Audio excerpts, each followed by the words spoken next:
Syria की ईंट से ईंट बजा दी, इराक के मैदानों को कब्रिस्तानों में बदल दिया गया, यमन की पूरे घर तहस नहस हैं, गज्जा की उस सरजमीन पर छोटे छोटे से बच्चों के टुकड़े उड़ा दिए जाते हैं।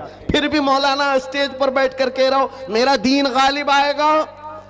लोगों कान खोलकर सुन लो, इससे बुरे हालात भी हो जाएं तब भी मैं कहूंगा मेरा दीन गालिब आएगा। इसलिए नहीं कि ये मेरे पेट की बात है बल्कि कायनात के खालिक की बात है। सुभान अल्लाह, सुभान अल्लाह। रब्बे जुल जलाल ने फरमाया और ये होकर रहेगा, दीन गालिब आएगा। इन हालात में लोग ये कहते हैं जब हर तरफ से हम ही मारे जा रहे हैं, हमारी ही टुकड़े हो रहे हैं, सारे जुल्मों का निशाना हम ही है, पूरी दुनिया ने हमको टारगेट नंबर 1 पर रखा हुआ है। इस दौर में आप ऐसी बातें कैसे कर सकते हैं? मेरे अजीजों, आपको मैं इसी डर से निकालना चाहता हूं, इसी खौफ से निकालना चाहता हूं।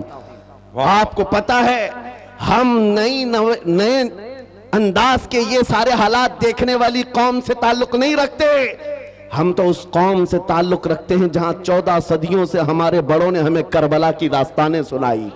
क्या बात है, क्या बात है। हर जमाने में उलमा ने, हमारे माँ बाप ने करबला हमें सुनाया है। करबला सिर्फ मातम करने के लिए नहीं सुनाया जाता, सीना ठोक करके, सीना पीट करके रोने धोने के लिए नहीं सुनाया जाता। करबला हर साल इसीलिए सुनाया जाता है, ऐ उम्मत मुस्लिमा याद रखो, इस्लाम में कभी भी तादाद नहीं देखी जाएगी, जहां अहले हक होंगे अल्लाह की मदद होगी। करबला में अगरचे अहले बैत रसूलुल्लाह के घर के नौजवानों के टुकड़े हो गए थे, लेकिन पूरी दुनिया जानती है जीत उन्हीं की थी, जीत उन्हीं की थी।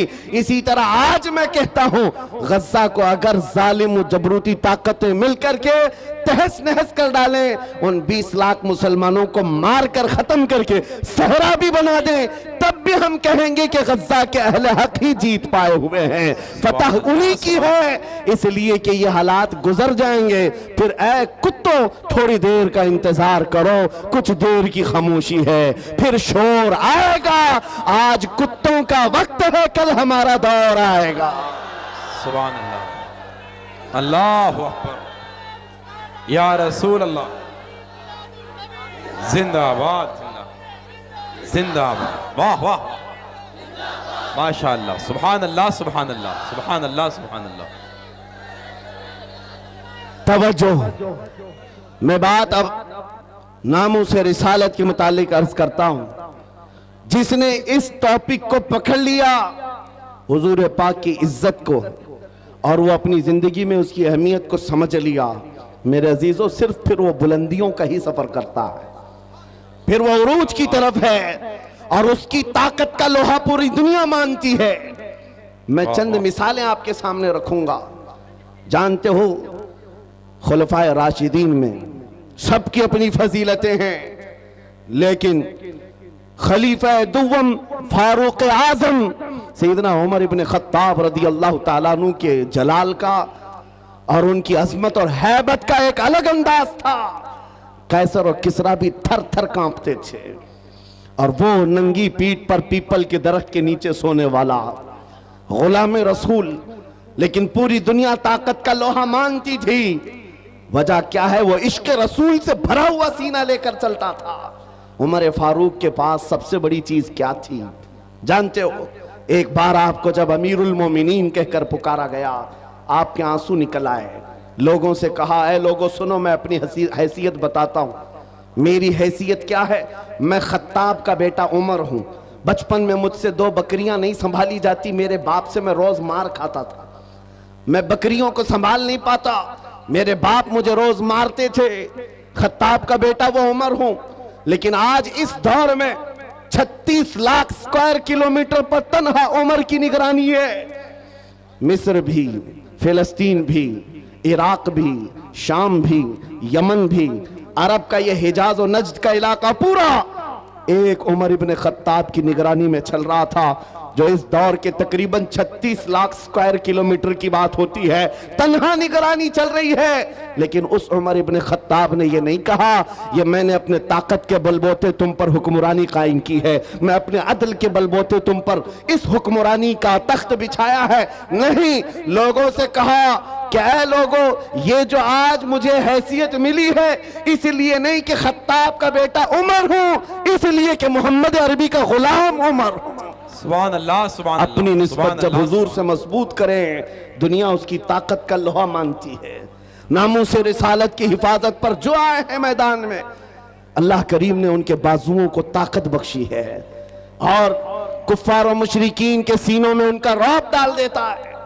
ये तारीख की सच्चाइयां बताती हैं। आपको पता है सैयदना उमर फारूक रज़ी अल्लाह तआला अन्हु का ये अजीम खिलाफत का जमाना, उनके मुतालिक जो लिखा गया आज भी मौजूद है। सैकड़ों मील दूर रहने वाले कुफ्फार और मुशरिकीन की फौजें सिर्फ उनके नाम से कांपती थीं, डरती थीं। यही मुंसुर, यही वस्फ में आप कहता हूं कि वो नामों से रिसालत की हिफाजत और इश्क रसूल से भरा हुआ सीना लेकर चलो, ये इस जमाने का नहीं हर जमाने का सबसे बड़ा हथियार है, सबसे बड़ा हथियार है।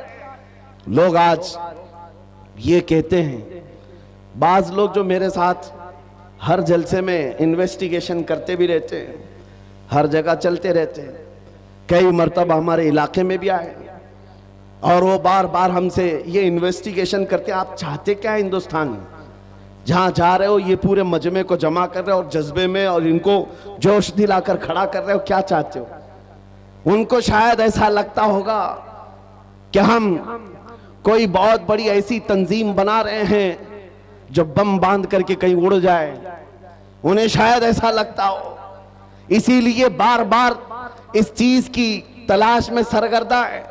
मैं खुल करके बयान करता हूं मेरे अजीजों, खुल करके। अभी हम अपने मुंबई में एक मरकज बना रहे थे तो साहब वहां तक पहुंची बातें, कुछ लोग कहने लगे ये कुछ सुरंग बना रहे हैं जिसमें जिहाद सिखाने वाले हैं।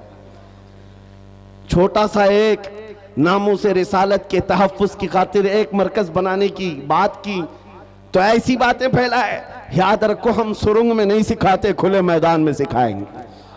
और वो भी कोई ऐसी वैसी तरबियत नहीं जिसकी मैं बात कर रहा हूं। हमारा मिशन क्या है मियां, मैं तो अपने नौजवानों से कहता हूं चाकू छुरी तलवार बंदूक बारूद तो दूर है, तुम ब्लेड लेकर के भी मत चलो, इसलिए कि प्लास्टिक का ब्लेड भी तुम्हारे हाथ में होगा तो कल फ्रंट पेज पे तुम्हारा नाम आतंकवादियों के साथ। ये तो आज का मिजाज है। मैं जिस मिशन की बात कर रहा हूं वो बात इतनी है, छोड़ो ये सारे हथियार, वो हथियार क्यों नहीं अपनाते जो गरीब नवाज हिंदुस्तान आए थे तो लेकर के आए थे। वो सबसे बड़ा हथियार इश्क मुस्तफा की दौलत, हुजूर पाक सल्लल्लाहु तआला अलैहि वसल्लम की मोहब्बत कामिला। मैं जानता हूं जब अपना नौजवान इस दौलत से भरपूर और सरशार हो जाए तो इसका चलना फिरना देखकर ही कई कीड़ों को मौत आ जाए, यूं ही मौत आ जाए। आपको कुछ करने की जरूरत नहीं, तन्हा आप हुजूर पाक के इश्क में चलते फिरते एक शक्ल तो बन जाओ, कम से कम इसकी बुनियाद तो रखो कि दुनिया तुम्हें पहचानने के लिए तुम्हारा नाम ना पूछे। कभी कंफ्यूजन इतना बढ़ जाता है कि तुम्हारे नाम से नहीं पता चलता तुम कौन से दीन के हो, तो दुनिया फिर तुम्हारे बाप का नाम पूछती है। बाप के नाम पर भी कंफ्यूजन आ जाता है तो दादा का नाम पूछती है, पता नहीं चल रहा कौन से धर्म से ताल्लुक रखता है, इसका नाम राजा है, बाप का नाम बबलू है, दादा का नाम टीनू मीनू है, कहीं से कुछ समझ में नहीं आता। मेरे अजीजों, ऐसी नौबत क्यों आए? आपका नाम, आपके बाप दादा का नाम पूछ करके दुनिया यकीन करे। मैं कहता हूं हुजूर पाक की मोहब्बत में अपने आप को इतना सरशार कर लो, किसी गली से गुजर जाए दुनिया देख करके कहे मदीने की गली का गुलाम नजर आता है, ताजदार मदीना का गुलाम नजर आता है। अल्लाह अकबर, या रसूल अल्लाह, जिंदाबाद जिंदाबाद अल्लाह। और ये नामों से रिसालत की हिफाजत ये अल्लाह रब्बुल इज्जत की शान है, वो खुद अपने हबीब की इज्जत की हिफाजत करता है। आपको पता है कुरान पाक में एक दो नहीं कई आयतें जब जब कुफ्फार ने हुजूर की तरफ उंगली उठाई थी तो जवाब पहले रब्बुल आलमीन का था। अबू लहब ने कहा था मोहम्मद तुम्हारे दोनों हाथ टूट जाएं, नाऊज़ु बिल्लाहि मिन ज़ालिक। रब ताला ने जवाब में आयत नाजिल फरमाई तब्बत यदा अबी लहब। मोहम्मद सल्लल्लाहु अलैहि वसल्लम के नहीं, अबू लहब के दोनों हाथ बर्बाद हो जाएं। कुरान में आयत है, ये नबी पाक की नामूस की हिफाजत नहीं है तो और क्या है, ये दिफा है, डिफेंस है जो खुद रब्बे जुल जलाल फरमा रहा है। अबू लहब ने कहा था जब मेरे आका सल्लल्लाहु अलैहि वसल्लम के बेटे हजरत इब्राहीम का इंतकाल हो गया, हुजूर के 3 बेटे थे, तीसरे बेटे का जब इंतकाल हुआ तो ये बात फैलाई गई कि मोहम्मद सल्लल्लाहु ताला अलैहि वसल्लम की नस्ल खत्म हो गई, बेटों से नस्ल चलती है, ये तीसरा बेटा भी चला गया। नबी करीम सल्लल्लाहु ताला अलैहि वसल्लम गमगीन हुए। रब तबारक व तआला ने पूरी सूरह नाजिल फरमाई इन्ना अअतैनाकल कौसर फसल्लि लिरब्बिका वन्हर इन्न शानिअक हुवल अबतर। ए महबूब, हमने आपको खैर कसीर अता फरमाया, खड़े हो अपने रब की इबादत करें, कुर्बानी करें। आप कटी हुई नस्ल के नहीं, आपका दुश्मन कटी हुई नस्ल का है। ये रब का फरमान है। अपने नबी के इज्जत के दिफा में अल्लाह रब्बुल इज्जत ने फरमाया आज ढूंढ करके निकालो अबू लहब का बच्चा कहाँ है, उसकी औलाद कहाँ है, नहीं पाओगे, लेकिन जिस वादी में भी जाओ मेरे नबी के खानदान को जरूर पाओगे। सादात की खुशबुएं हर जगह नजर आएंगी। अल्लाह करीम ने अपने नबी की इज्जत की हिफाजत का कैसा दिफा किया है। तो एक मर्तबा आयतें उतरना रुक गई थी, जो वही आती थी चंद दिनों तक वही नहीं आई। मक्का के काफिरों ने यह कहना शुरू किया वद्दअ रब्बु मुहम्मदिन मुहम्मदा, मोहम्मद के खुदा ने मोहम्मद को छोड़ दिया है। यानी अब आयतें नहीं आती हैं, इसका मजाक करने लगे। नबी करीम सल्लल्लाहु ताला अलैहि वसल्लम के दिल पर यह बात गिरा गुजरी। चंद ही दिन नहीं गुजरे थे कि जिब्राइल अमीन पूरी सूरह लेकर आए। वद्दुहा वल्लैलि वमा सजा मा वद्दअका रब्बुका वमा क़ला। ऐ महबूब, आपको आपके रब ने न छोड़ा है न कम किया है। वलल आखिरतु खैरुल लक मिनल ऊला, बल्कि आपकी हर आने वाली घड़ी पिछली घड़ी से कई दर्जे बेहतर है। सुभान अल्लाह, सुभान अल्लाह। मेरे अजीजों, ये सब आयतें मैं वो आपके सामने कोट करके बता रहा हूं जिसमें रब्बे जुल जलाल ने शान रिसालत बयान किया। अपने नबी की तरफ उठने वाली उंगलियों को रब तबारक व तआला ने तोड़ दिया। जवाब इरशाद फरमाया आज अगर नामूसे रिसालत की हिफाजत या उसका दिफा कोई करता है तो ये सुन्नत इलाहिया है, ये अल्लाह रब्बुल इज्जत के कानून और उसकी सुन्नत है। आज इस सुन्नत पर अमल करते हुए जो अकाबिरीन उम्मत आए उनकी मिसालें मैं आपके सामने रखता हूं। लोगों, एक बात याद रखो, हालात जितने भी खराब हो जाएं, अपने नबी की इज्जत की हिफाजत वो जिससे चाहे ले ले, सामईन जिससे चाहे ले ले। ये प्रोग्राम ये जरूरी नहीं कि वो जमाने का बहुत सुन्नी बड़ा जंक्शन की जानिब से हो, समाअत ये कर रहे जरूरी हैं। नहीं है कि वो बहुत बड़ा फकीह और आलिम दीन हो। मौला करीम अपने नबी की इज्जत की हिफाजत पत्थरों से भी चाहे ले सकता है, कुत्तों से भी ले सकता है। अल्लामा इब्ने हजर अस्कलानी रहमतुल्लाह अलैह लिखते हैं कि ततारियों का जो हमला हुआ था बगदाद में, बगदाद को उन्होंने तबाह कर रखा था। ऐसा तबाह किया था कि पूरे बगदाद की सड़कें और वहां की गलियां मुसलमानों के खून से भरी हुई थी। दरिया दजला के पानी को लाल कर दिया था मुसलमानों के खून से। मुसलमानों की खोपड़ियों से मीनार बना दिए थे। इतने कत्ल जिसका शुमार नहीं होता। जखीरा जो मुसलमानों का था बड़ी बड़ी किताबों में उसको जलाकर राख कर दिया था। एक वक्त ऐसा आया कि ततारियों का जो हाकिम था उसने कुछ उलमा को कैद करके गिरफ्तार करके अपने दरबार में मंगवाया जो मुसलमान बच्चे कच्चे थे। उन उलमा को बेड़ियां बांध करके जमीन पर औंधा लिटाया गया। आप पूछते हैं ना इन हालात में हमें क्या करना चाहिए। सुनिए मेरे अजीजों, हालात तो ऐसे हो गए थे बगदाद में कोई उनका पुरसाने हाल नहीं। आज लोग ये भी कह रहे हैं कि गज्जा के मुसलमानों का कोई पुरसाने हाल नहीं। क्या होगा, क्या होगा?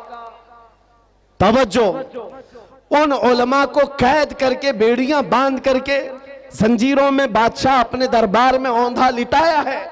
और इतने ही पर बस नहीं, एक जर खरीद ईसाई पादरी दरबार में लाया गया है।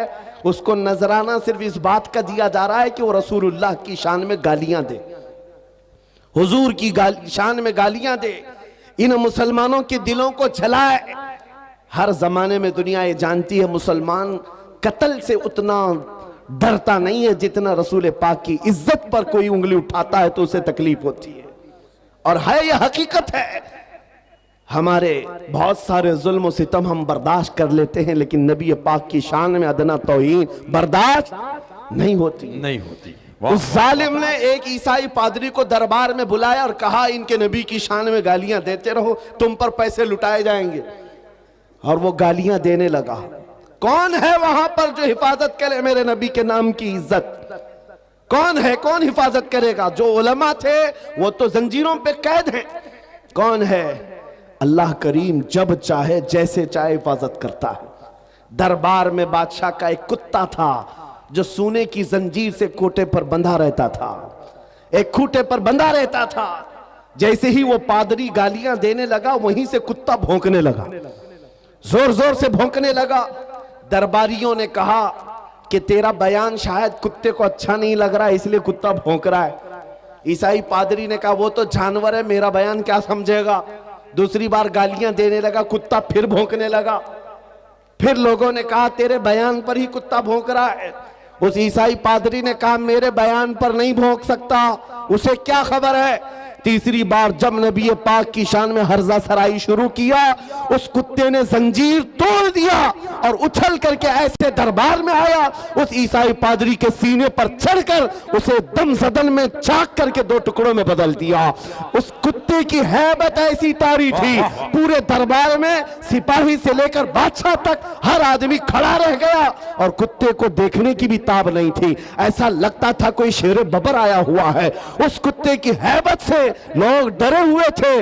और तारीख में यह लिखा है, जिन्होंने हमारी खोपड़ियों से मीनार बनाया था, जिन्होंने बगदाद को हमारे खून से नहलाया था, उसी ततारियों के दरबार में एक दो नहीं 10,000 ततारियों ने कलमा पढ़कर इस्लाम कबूल कर लिया। सुभान अल्लाह, सुभान अल्लाह, सुभान अल्लाह, सुभान अल्लाह। जब रब तबारक व तआला नामों से रिसालत की हिफाजत फरमाता है तो वो कुत्तों के जरिए से भी काम लेता है। ये बात याद रखो।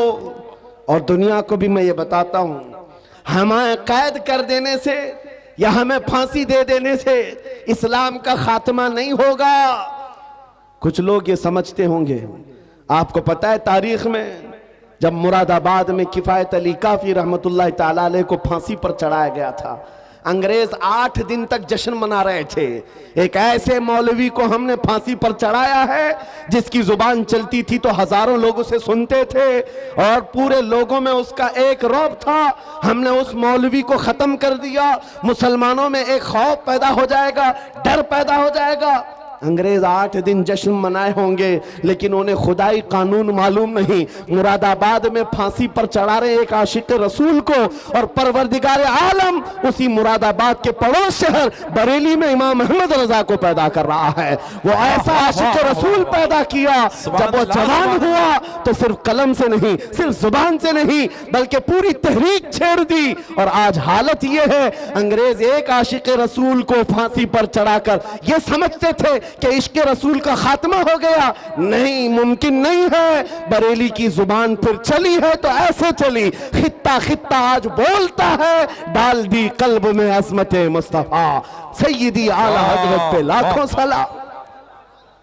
अजीजान गिरामी वक़ार, आज इन हालात को देखकर जो सरासीमगी है नौजवानों में, मैं 2 चीजें अर्ज करता हूं।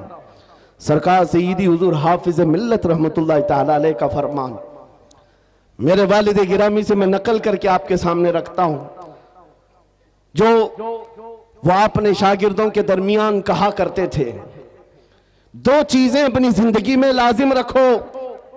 किसी जालिम से डरना मत, किसी मजलूम पर अपना जबर या अपनी ताकत का इस्तेमाल नहीं करना, किसी कमजोर पर ताकत का इस्तेमाल नहीं और किसी जालिम से डरना नहीं।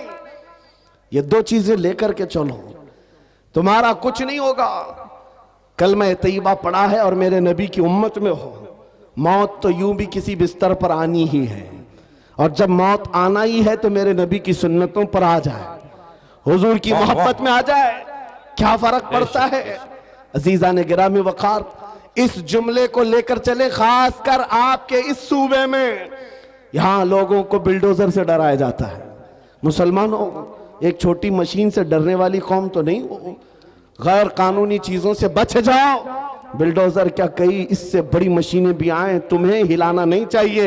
हाँ, ज्यादा से ज्यादा गैर कानूनी या फिर किसी तरह से अपने हवस के लिए मकानों को या दीवारों को गिराया जा सकता है, लेकिन मजबूत इश्क रसूल हो, इससे बड़ी ताकतें भी तुम्हारे सीने से इश्क रसूल नहीं छीन सकती। वाह वाह वाह, नहीं छीन सकती। बेशक बेशक। बस उस दौलत को बनाओ, उस दौलत को बनाओ जो छीनी नहीं जा सकती, जिसको आला हज़रत इमाम अहले सुन्नत फाजिल बरेलवी फरमाते हैं, ऐ इश्क तेरे सदके जलने से छुटे सस्ते। वाह, ऐ इश्क तेरे सदके जलने से छुटे सस्ते, जो आग बुझा देगी वो आग लगाई है, वो आग लगाई है। वाह वाह। बस उस इश्क की बात मैं करता हूं। वो अगर तुम्हारे पास है तो ये छोटी मोटी मशीनें क्या तुम्हारा बिगाड़ेंगी। घर तोड़ सकते हैं, या तुम्हारी जायदादें ले सकते हैं, या तुम्हें जेलों की सलाखों पर बंद कर सकते हैं। इतना अगर होता है तो आपको यह आदत डाल लेनी चाहिए, मुजफ्फर को मुक़य्यद न समझ ऐसे याद, मेरी असीरी भी सुन्नत आबाई है। वाह वाह। अगर कैद हो भी जाए तो इतनी बात याद रखो, हमारी असीरी भी सुन्नत आबाई है। अजीजा ने गिरामी औकात, नामों से रिसालत की हिफाजत पर जिन्होंने पहरा दिया है, उनकी चंद मिसालें मैं अर्ज कर रहा था। वो सहाबा इकराम रिदवानुल्लाहि ताला अलैहिम अजमाइन, जिनकी हैबत का आलम यह था कि वो तन्हा जाते लेकिन दुनिया को खौफजदा करते थे। किस बात पर? अरे पैबंद लगे कपड़े पहनकर जा रहे हैं, पैरों में चप्पल नहीं है, हाथों में ऐसी तलवारें जिससे सब्जियां नहीं कटती, लेकिन उसके बावजूद हजारों की फौज में उनका रौब था। सैयदना खालिद बिन वलीद सैफुल्लाहिल मसलूल 125 जंगें अपनी जिंदगी में लड़ी, एक जंग में भी शिकस्त नहीं हासिल किया, शिकस्त नहीं हुई। उनकी एक तलवार का वजन 35 किलो का था, वो ढाल 40 किलो की, ये लेकर लड़ते थे और जिस मैदान में उतरते थे सफों की सफे दरहम बरहम। कौन नहीं जानता आज दुनिया में खालिद बिन वलीद का नाम, जिसको अल्लाह के रसूल ने सैफुल्लाहिल मसलूल कहा। लेकिन जानते हो, इतनी महारत ताम्मा, जंगी मैदान का एक ऐसा बतले जलील जो कभी शिकस्त का मुंह नहीं देखा, एक भरी जंग के दौरान अमामा गिर गया था। कुफार सामने हैं और तलवारें सोते हुए हैं, गर्दन पर तलवार आ सकती है। खालिद बिन वलीद तलवारों की परवाह नहीं कर रहे, उस अमामा को उठाने जा रहे हैं, अपनी पगड़ी उठाने जा रहे हैं। और दोनों काफिर वहां जो आपकी गर्दन के पास थे वो देखकर हैरत में रह गए। ऐसा सिपह सालार जो हर जंग को फतह कर लेता है, आज अपनी गर्दन बचाने की बजाय अपनी पगड़ी बचाने चल पड़ा। ये तो जंग के हुनर नहीं होते, एक छोटा सिपाही भी ऐसी गलती नहीं करता। खालिद बिन वलीद बड़े इत्मीनान के साथ अपनी पगड़ी उठा ले और अपने सर पर रख लिया। और उन काफिरों ने पूछा, हम तो तुम्हें बहुत बड़ा माहिर सिपह सालार समझते, लेकिन तुमने आज ऐसी गलती की है जो एक छोटा सिपाही भी नहीं करता। हम अपनी तलवारें, नंगी तलवारें तुम्हारी गर्दन तक ला चुके थे और तुम उस पगड़ी के पीछे भाग रहे थे, अभी गर्दन अलग कर देते हम। खालिद बिन वलीद ने कहा, फिर अलग किया क्यों नहीं, फिर इंतजार क्यों कर रहे थे, अलग किया क्यों नहीं? आपने फरमाया, तुम क्या समझते हो खालिद बिन वलीद अपने बाजू की ताकत से ये जीतता है, अपनी कुव्वत के बलबूते जंगों में फतह हासिल करता है? ये बात नहीं। मेरी इस पगड़ी की अहमियत तुम नहीं जानते, इसमें मेरे रसूलुल्लाह के 3 मुँह मुबारका हैं। मेरा ये यकीन है इन मुँह मुबारका की बरकत से अल्लाह मुझे फतह अता करता है। सुभान अल्लाह, सुभान अल्लाह, सुभान अल्लाह, सुभान अल्लाह, अल्लाहु अकबर, या रसूल अल्लाह जिंदाबाद। मेरे अजीजों, एक बात याद रखो, दुनिया में जिसने भी हैबत तारी की है वो इश्क रसूल की दौलत से ही तारी किया है। बेशक। वो खालिद बिन वलीद रज़ी अल्लाह ताला, नबी करीम सल्लल्लाहु ताला अलैहि वसल्लम से कमाल दर्जे की मोहब्बत, हुजूर के आज़ाए मुबारका बाल मुबारक से इस कदर वालिहाना अकीदत, जिसकी वजह से उनका यकीन था कि मुझे जंगों में फतह मिलती है और कुफार के दिलों में हैबत तारी होती है। आपको पता है, तारीख में आप झांक करके देखें, एक ऐसा खलीफा भी गुजरा है जिसका नाम आज भी लोग लेते हैं, बल्कि यूरोप की सरजमीन पर तो अब उस अजीम जर्नेल का दिन मनाया जाने लगा है, वो सलाहुद्दीन अय्यूबी है। जब बैतुल मुक़द्दस की बात आई है तो हर जगह से सलाहुद्दीन का भी नाम आ रहा है, नाम जुड़ा हुआ है। इटली और डेनमार्क में अब लोग सलाहुद्दीन डे मना रहे हैं।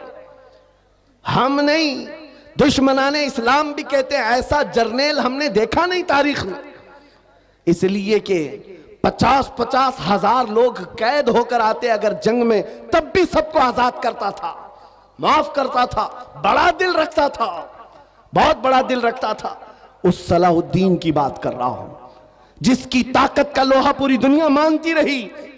सलीबी ताकतों ने लिखा है, एक मैदान ऐसा भी हमने देखा, मुसलमान तारीख निगारों की बात नहीं कर रहा हूं, अंग्रेज तारीख निगार लिखता है, एक मैदान ऐसा भी आया जब 4 लाख सलीबी थे, लेकिन मुकाबले में सलाहुद्दीन के पास सिर्फ 12,000 की फौज थी, फिर भी डटा रह गया। और डटा ही नहीं रहा बल्कि 4 लाख को तितर बितर करके रख दिया। वाह वाह, वो ताकत का लोहा दुनिया मानती थी। उस सलाहुद्दीन की बात मैं कर रहा हूं। ये दौलत कहां से थी सलाहुद्दीन के पास, जो खालिद बिन वलीद को मिली, जो उमर इब्न खत्ताब को मिली रज़ी अल्लाहु अन्हुमा, वही सलाहुद्दीन अय्यूबी के पास भी थी। बुर्निस नाम का एक ऐसा ईसाई सिपह सालार था जिसने मुल्के शाम में कुछ मुसलमानों को गिरफ्तार किया जो हज पे जा रहे थे, औरतों को जलील किया, उनको कोड़े मारे, उनका माल लूट लिया। सुनो, जब वो मुसलमान वहां पर किसी के आसरे पर नहीं थे, किसी के सहारे पर नहीं थे, वो बुर्निस उन्हें कोड़े मारता था और कहता था, क्या कहता था, बुलाओ अपने मोहम्मद को, कहां है तुम्हारा मोहम्मद। नाउज़ु बिल्लाह, हुजूर का नाम लेकर के ताना देता था, तुम बात बात पर मोहम्मद अरबी की बात करते हो, बुलाओ मोहम्मद को। आज मैं तुमको कैद किया हूं, आज मैं मार रहा हूं, कोई तुमको बचा नहीं रहा है। ऐसे जब हालात आ जाएं तो मेरे अजीजों ये मत समझना कि अल्लाह के रसूल की मदद नहीं आती, आती है, इम्तिहानों से गुजारा जाता है। ये वक्त गुजर गया और उन गिरफ्तार मुसलमानों में से कोई एक आकर सलाहुद्दीन के पास ये बात अर्ज किया। बुर्निस नाम का एक ऐसा जर्नेल है ईसाइयों का जिसने मुसलमानों की एक जमात को गिरफ्तार किया और कोड़े मारता था, माल लूटता था और कहता था, बुलाओ मोहम्मद को, कहां है। ये उस जमाने की बात है जब सलाहुद्दीन बहुत बीमार थे, बिस्तर पर लग चुके थे, बीमार थे। सलाहुद्दीन को जैसे ही ये बात पता चली, गरज कर कहने लगे, मैं अपनी पूरी ताकत और कुव्वत जमा करूंगा और उसके बाद उस बुर्निस के पीछा करूंगा। 2-2.5 साल गुजर गए, 2.5 साल गुजर गए, बीमार भी थे और इसी बीमारी में अपने लश्कर भेजते रहे। वो वक्त आ ही गया, बकरे की अम्मा कब तक खैर मनाएगी, एक दिन बकरीद तो आएगी। उस बुर्निस को सलाहुद्दीन की फौज ने गिरफ्तार किया और वो गिरफ्तार होकर जब कैदी बनकर सलाहुद्दीन के पास लाया गया, सलाहुद्दीन अय्यूबी की आंखें शोले बरसा रही थी। अपनी हाथ में तलवार लेकर के आए और पूछा, क्या कहता है बता बुर्निस। बुर्निस कहा, मैं तुम्हारे बारे में जानता हूं, तुम हजारों कैदियों को यूं ही आजाद करते हो। जब जब तुम्हारे पास कैदी आते हैं उनको तुम फिदिया लेकर या छोटी सी बात पर आजाद करते हो। आज भी मैं वही उम्मीद रखता हूं सलाहुद्दीन मुझे आजाद करेगा।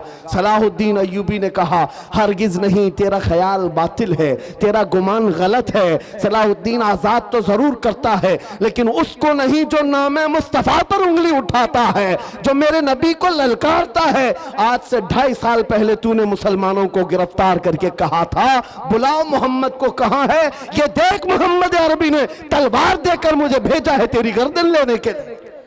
वाह वाह, कौन है तो तुझे बचाएगा। या रसूल अल्लाह। वाह मेरे अजीजों, सलाहुद्दीन अय्यूबी ने तारीख में की सच्चाइयों में ये वाकया ऐसा रकम किया कि आज हमको ये समझ करके चलना चाहिए, हमारे हर मसले में समझौता किया जा सकता है, हुजूर की इज्जत के मामले में कोई समझौता नहीं किया जा सकता। जो जान मांगो तो जान दे दे, जो माल मांगो तो माल दे दे, मगर ये हमसे कभी ना होगा, नबी का जाहो जलाल दे दे। हाय हाय हाय, क्या बात है, ये नहीं होगा। और दुनिया आज यही समझती है। इनके लिए मैं एक बात कहूंगा, सलाहुद्दीन अय्यूबी ने जिस बुर्निस को इस रुए जमीन से निकाल करके जमीन को पाक किया था, वो हालात आएंगे मेरे अजीजों। फिर अल्लाह करीम किसी मुहाफिज बैतुल मुक़द्दस को भेजेगा। मेरे नबी का फरमान है, ला तज़ालु इसाबतु मिन उम्मती युक़ातिलूना अला अबवाबि दिमश्क व मा हौलहा व अला अबवाबि बैतुल मुक़द्दस ला यदुर्रुहुम खुज़लानु मन ख़ज़लहुम ज़ाहिरीना अलल हक़्क़ इला अन तक़ूम अस्साअ। नबी करीम सल्लल्लाहु अलैहि वसल्लम फरमाते हैं, मेरी उम्मत में एक जमात ऐसी होगी जो दिमश्क के दरवाजों पर और बैतुल मुक़द्दस के इर्द गिर्द हमेशा लड़ती रहेगी हक के लिए, और किसी के बुरा चाहने से उनका कुछ बुरा नहीं होगा। कयामत आने तक वो हक के लिए लड़ते रहेंगे। सुभान अल्लाह। ये मेरे नबी का फरमान है, और वो अहले हक रहेंगे हर जमाने में। आज यहां पर भी हम देख रहे हैं बहुत सारे कुत्ते अब गलियों में आ गए भौंकने के लिए, हालात देख देख करके। और जिस भी मीडिया, दज्जाली मीडिया को खोलो, शुरू हो गया इन हालात को बयान कर करके। देखो यहां पर इनको कैसे मारा जा रहा है, कैसे काटा जा रहा है, कैसे इनके चीतड़े उड़ाए जा रहे हैं। शर्म करो जालिमों, 6 महीने के बच्चों को भी आतंकवादी कहते हो। हजारों बच्चों का खून हो गया, फिर भी ये दुगली दुनिया ऐसी है जो रशिया को आतंकवाद नहीं कह सकती, जिसने यूक्रेन को राख में बदल कर रख दिया है। वहां कोई नहीं कहता, इसलिए कि इनका दादा है। और यहां पर छोटी सी एक जमात के पीछे पड़े हुए हैं। मैं आपसे एक बात कहना चाहूंगा, वो वक्त आएगा मेरे अजीजों, ये हालात जो आज पैदा हो रहे हैं, कुरान में रब तबारक व तआला फरमाता है, हम हसिबतुम अन तदखुलुल जन्नह वलम्मा यातिकुम मसलुल लज़ीना खलौ मिन क़ब्लिकुम मस्सतहुमुल बअसाउ वद्दर्राउ वज़ुलज़िलू हत्ता यक़ूल अर्रसूलु वल्लज़ीना आमनू मअहु मता नस्रुल्लाह अला इन्न नस्रल्लाहि क़रीब। रब फरमाता है, लोग क्या ये समझते हैं ये यूं ही जन्नत में दाखिल हो जाएंगे, ये ऐसे ही जन्नत में चले जाएंगे, और इनको वैसे नहीं आजमाया जाएगा जैसे पिछलों को आजमाया गया था कि उनको सख्त तकलीफें आई। पिछले दौर के उन जियालों को आजमाया गया, सख्त तकलीफें आई, उनको हिला दिया गया था। वो जुल्जिलू, यहां तक के रसूल ने भी और उनके साथ वाले ईमान वालों ने कहा, अल्लाह की मदद कब आएगी? मौला फरमाता, आगाह हो जाओ, अल्लाह की मदद बहुत करीब है, अल्लाह की मदद बहुत करीब है। ये हालात आ जाने के बाद भौंकने वाले भौंकते रहेंगे, लेकिन तुम्हारे दिलों में नर्वसपन ना आए, डर और नाउमीदी ना आए। वो अल्लाह जो अबाबीलों को भेजा, वो रब्बे जुल जलाल जो बद्र में अपने नबी के चाहने वालों को 5000 फरिश्तों से मदद किया, वो रब्बे जुल जलाल जिसने यूनुस अलैहिस्सलाम को मछली के पेट से जिंदा बाहर निकाला, वो रब्बे जुल जलाल जिसने तपती हुई आग से इब्राहिम अलैहिस्सलाम को सलामत निकाला, वो रब्बे जुल जलाल जो तेज और तर्रार छुरी के नीचे इस्माइल अलैहिस्सलाम के गले की हिफाजत की, वो कल भी था, आज भी है और हमेशा रहेगा। वो हय्यो कय्यूम है, उसकी जात पर तवक्कुल रखो, यकीन रखो, मदद आएगी। न घबराओ मुसलमानों, अभी खुदा की शान बाकी है, अभी इस्लाम जिंदा है, कुरान बाकी है। ये जालिम काफिर क्या समझते हैं जो रोज हमसे उलझते हैं? ये जालिम काफिर क्या समझते हैं जो रोज हमसे उलझते हैं? अरे अभी करबला का आखिरी मैदान बाकी है। वाह वाह वाह वाह। सामईन हज़रात, ये प्रोग्राम या रसूल अल्लाह सुन्नी जंक्शन की जानिब से समाअत कर या रहे रसूल हैं। अल्लाह, या अली, वाह वाह। मेरे अजीजों, नामों से रिसालत की हिफाजत करना हो तो डर और खौफ सीने से निकाल दो। मौत तो किसी जगह आनी है। इश्क गर जुर्म हो तो फांसी की सजा दी जाए। आशिक रसूल कहता है, इश्क गर जुर्म है तो फांसी की सजा दी जाए। दरे महबूब पे लेकिन ये सजा दी जाए। क्या बात है, क्या बात है। हमारी वाह, वाह। तमन्नाएं यही हैं। हुजूर से मोहब्बत करना अगर जुर्म है तो ये जुर्म बार बार करेंगे। हुजूर पाक सल्लल्लाहु अलैहि वसल्लम की सुन्नतों पर चलना। आपसे मैं एक सवाल करता हूं, नामूसे रिसालत की हिफाजत कैसे करेंगे? ये जुबान से, इन नारों से, इन मजमों से? आपसे मैं पूछता हूं, अगर दुनिया तुम्हें रसूलुल्लाह का गुलाम कहकर पुकारे तो तुम्हें कोई एतराज है? आपको बुरा लगेगा? नहीं। बल्कि मैं तो समझता हूं अगर हमारा इंट्रोडक्शन इस बात से हो जाए, ये तो जिंदगी की मेराज है। वाह वाह वाह वाह। सगे तैबा सब कह कह के मुख पुकारे बेदम, यही रखियो मेरी पहचान मदीने वाले। सुभान अल्लाह। बेदम वारसी तो कहते हैं, ऐ अल्लाह के नबी, दुनिया मुझे तैबा का कुत्ता कहकर पुकारे, बस मेरी इतनी पहचान बना दो, मेरी इतनी पहचान बना दो। आज उस मुजद्दिद आजम का जिक्र जो हर मजमे में होता है, जिसको अल्लाह ने 55 से ज्यादा उलूम व फनून पर महारत ताम्मा दी थी, वो बरेली का इमाम जिसने 1000 से ज्यादा किताबें लिखी, फतावा रज़विया और कंजुल ईमान जैसे ऐसे जखीरे दिए हैं सुन्नियत को, जिसके इल्म का कोहे हिमालय इतना ऊंचा कि देखते हुए लोगों की टोपियां गिर जाएं, लेकिन उस बरेली के इमाम ने जब अपना इंट्रोडक्शन कराया था, अपना तारुफ कराया था, तो ये नहीं कहा था मैं नकी अली खां का बेटा हूं, मैं रजा अली खां का पोता हूं, मैं बरेली का बड़ा जमींदार हूं, मैं बड़ा आलिम व फकीह हूं, मैं बहुत बड़ा मुफक्किर इस्लाम हूं। नहीं, अपना तारुफ कराया तो यूं कराया, उस गली का गदा हूं मैं जिसमें मांगते ताजदार फिरते हैं। सुभान अल्लाह, सुभान अल्लाह, सुभान अल्लाह, सुभान अल्लाह, सुभान अल्लाह, सुभान अल्लाह। या रसूल अल्लाह। वाह भाई, जिंदाबाद जिंदाबाद जिंदाबाद जिंदाबाद। आपसे मैं यही बात तो पूछ रहा हूं, इतनी बड़ी अबकरी शख्सियतें नबी पाक की गुलामी पर फख्र करती हैं। ऐ नौजवानों, क्या तुम्हें कोई आपत्ति है, कोई एतराज है अगर दुनिया तुम्हें नबी का गुलाम कहे? नहीं एतराज है तो पूरे के पूरे गुलाम बनते क्यों नहीं? फिर क्यों नहीं बनते? तुम्हें दाढ़ियां रखने में शर्म आती है और फिर कहते हो गुलाम कहे तो बुरा नहीं लगता। तुम्हें टोपियों से शर्म आती है, बार बार इन दाढ़ियों को निकाल कर फेंकते हो सेकुलर बनने की चक्कर में, कॉमन आदमी बनने के चक्कर में, कि दुनिया कभी हमको मुल्ला मौलवी ना कहे और आतंकवादी ना कहे। याद रखो मेरे अजीजों, चंद दिनों पहले एक ऑटो ड्राइवर हमारे पास आए, उन्होंने पूछा था, हजरत इस जमाने में भी दाढ़ी रखना वाजिब है? इस जमाने में भी हालात बहुत खराब हो चुके हैं, कुछ मसलहत के साथ कुछ नहीं किया जा सकता? मैंने कहा इस जमाने में ये वाजिब और बढ़ गया है, ये वाजिब बढ़ गया है, इसलिए कि जिसे तलवार नहीं चुभती उसे दाढ़ी चुभती है आज। लेकिन हम चुबाने के लिए नहीं रखते।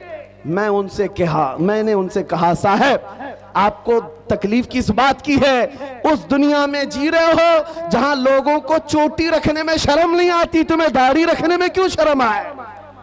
लोगों को बालियां पहनने में, चूड़ियां पहनने में शर्म नहीं आती मर्दों को, और तुम्हें नबी पाक की सुन्नतों पर क्यों शर्म आए?